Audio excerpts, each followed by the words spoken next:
நவபாஷாணம் என்றால் என்ன? பழனி முருகன் சிலையில் ஏன் நவபாஷாணம் வைக்கப்பட்டது தெரியுமா? நவம் என்றால் 9, பாஷாணம் என்றால் விஷம். நவபாஷாணம் என்பது 9 வகையான விஷங்கள். சித்தர்கள் முறைப்படி 9 விஷங்களை சேர்த்து கட்டுவதுதான் நவபாஷாணம் ஆகும். பாஷாணங்களில் மொத்தம் 64 வகைகள் உள்ளனவாம். இதில் நீலி எனும் ஓர் பாஷாணமும் உண்டு. இந்த நீலி மற்ற 63 பாஷாணங்களை செயலிழக்க வைக்கக்கூடிய தன்மையுடையது.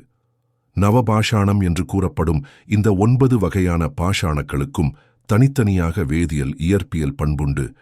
சித்தரியல் முறைப்படி அணுக்களை பிரித்து மீண்டும் சேர்ப்பதை நவபாஷாணம் கட்டுதல் என்கிறார்கள்.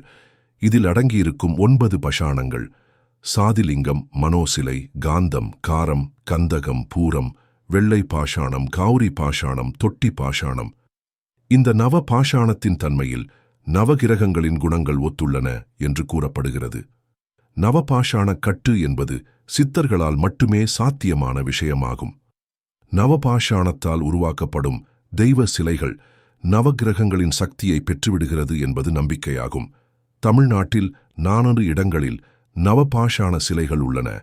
பழனி மலைக்கோவில், கொடைக்கானல் அருகே உள்ள பூம்பாறை, குழந்தை வேலப்பர் கோயில், சிவகங்கையில் பெருச்சி கோவில் என்ற இடத்தில் உள்ள நவபாஷாண பைரவர், மற்றொன்று தேவிப்பட்டினத்தில் அமைந்துள்ளது.